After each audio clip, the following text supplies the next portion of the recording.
नमस्कार दोस्तों, हमारे YouTube चैनल में आप सभी का दिल से स्वागत है। मैं आप सबके बीच में लाना चाहती हूँ शिव भजन गीत।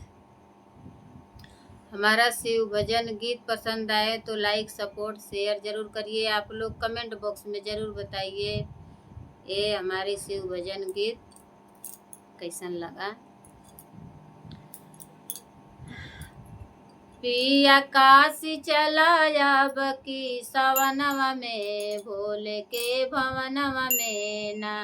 पिया काशी चला आब की सवनवा में, भोला के भवनवा में ना। पिया काशी चलाया बकी सवनवा में, भोला के भवनवा में ना।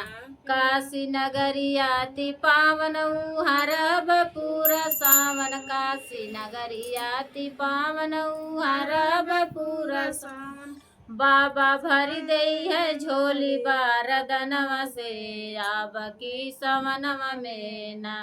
बाबा भरी दई है झोली बारदनवा से, आब की सवनवा में ना। बाबा पिया काशी चलाया बकी सवनवा में, भोला के भवनवा में ना। पिया काशी चलाया बकी सवनवा में, भोला के भवनवा में ना। केहू चांदन लगाव, केहू धतूरा चढ़ाव, केहू चांदन लगाव, केहू धतूरा चढ़ाव, केहू भस्म लगाव बदनिया में, बाबा के चरनिया में ना। केहू भस्म लगाव बदनिया में, भोला के चरनिया में ना।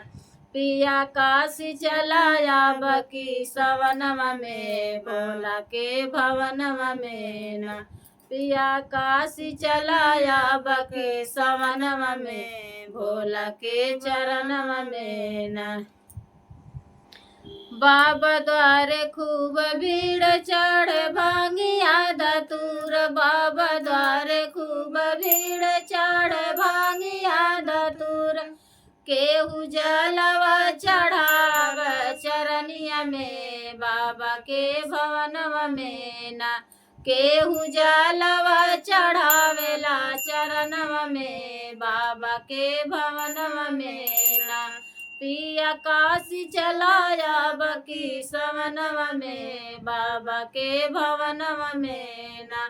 पिया काशी चलाया बकी सवनवा में, भोला के भवनवा में ना।